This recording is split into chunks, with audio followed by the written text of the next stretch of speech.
What's up guys, this is Kevin here and I have a video review for the mini tripod from BudgetGadgets.com. First of all, I want to thank them for sending this out to me for review, so if you guys want to go ahead and find some pretty cheap gadgets for a really low cost, go ahead and check them out. Their name does stay true with their products. So today I'm going to be reviewing the mini tripod like I just said, and you can see it's actually under this DSLR here, and I'm trying not to move this because it did take me a while to actually get it to stay like this, and I'll go over that in a little bit. But just to give you some background information about the mini tripod, it does have a standard tripod mount, so that will allow you to pretty much attach it to any camera that you wish that has a normal tripod mount. It is 8 inches fully extended. I think about 4 or 5 inches maybe unextended, which is the position that it's in right now.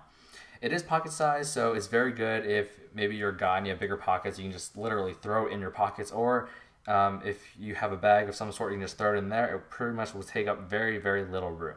And those are some of the things I like about it. There are also rubber feet on the bottom that you can see right here at the bottom of each leg. And that prevents you from scratching any surface if you're maybe using it on a glass surface or something that you want to keep shiny and you don't want to get scratched up. Those rubber padded feet on the bottom will help you to prevent scratching the surface that you're on, at least to an extreme extent. These are also pretty good, at least this tripod is pretty good for lower angle shots. As you can tell, having about 4 or 5 inches off the ground is relatively low shot or low angle to get shots at. Maybe if you're doing close-up product reviews, macro shots, this might be a good tripod.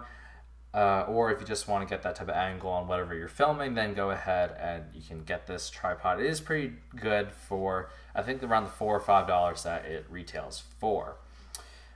So some of the bad things about this tripod is that it is pretty gimmicky in a lot of aspects. And the first aspect is its ability to handle heavy cameras. Now, right now you're witnessing a very rare case. Okay, I had to fiddle around with the legs and everything to balance this DSLR just right on the tripod. And as you can tell, it obviously is possible to have this tripod just, a heavy camera like this D80 on this tripod. But it did take me a while to get the positioning right because it does tend to fall over if it's not balanced perfectly. Like if I just turn the camera just like that, it will start falling over this way. And for that reason, I would not recommend it if you are a type of person that uses DSLRs on a normal basis and use that for your actual either film capture or photography capture. If you're someone that has a lighter digital camera, even though on this Canon PowerShot A720IS that the tripod mount is offset from the center, it still does a pretty good job because it is pretty lightweight compared to the Nikon D20 or not D20 D80 that I just showed you guys. So it is pretty stable with smaller cameras, even though it's offset. One of the things I like about it is that it's pretty stable for the lighter cameras, not so much for the heavier cameras, and that's something you might have to consider if you are thinking about getting this product. So some of the things I don't like, besides the fact that I can't handle heavy cameras, is the fact that this mount actually comes up and off, and I don't like that. Let me show you what I mean. So you can see, let me focus this for a second. If you see here, this is the actual part where you screw on to the bottom of your camera. I thought that if you turned this knob here, that it would actually spin the screw into your camera. But I was actually wrong. This whole thing actually comes up. And I'm not quite sure what the advantage of that is, but it actually comes completely off.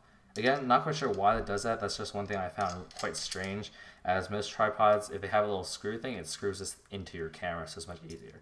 But with this tripod, what you have to do is you have to turn the mount all the way down and then take this and literally use it like a screwdriver and screw it into the bottom of your camera.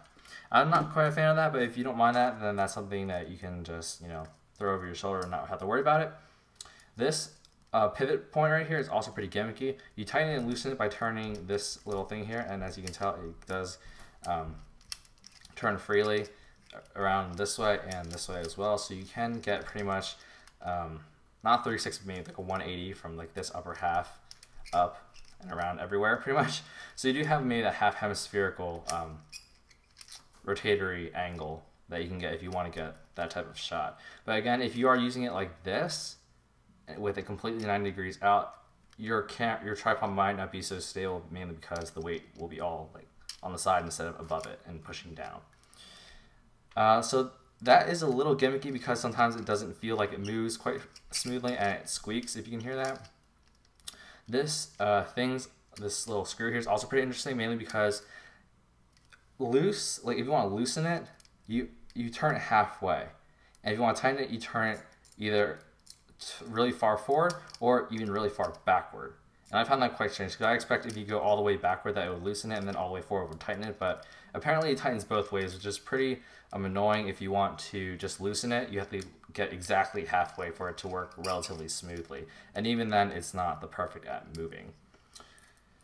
So that's, aside from the fact that it also feels pretty cheap and not stable for heavier cameras, I would suggest this camera to a friend if they were the person that needed a really small tripod, a really travel-sized tripod. I think this does retail for $4 to $5 on BudgetGadgets.com. I could be wrong, but I'll be putting the correct price down below here or in the description. So would I recommend this to a friend? Depends on who they are. If they're someone who took photography very seriously, then I would say no, I would not recommend this. You could probably find a better mini-sized tripod that would have a lot better build quality and feel to it than this camera here. But if you're a low budget photographer and you want maybe those lower angle shots, then I would definitely recommend this to you. Would I be using this? Maybe if I want to take macro shots of maybe some products, maybe some lower down shots that I can't get with my bigger tripod. But all in all, this tripod it's all right. It's mediocre quality. There's nothing superb or fantastic about it, but it's not terrible either. It does what it says. It does mount your camera on there in a stable fashion as long as it's not too heavy. And that pretty much sums it up. So I want to thank you guys for watching today, and feel free to rate, comment, and subscribe if you haven't already. Again, check out BudgetGadgets.com. Another review will be coming from one of their products later today. And I will see you guys in the next video. Thanks for watching.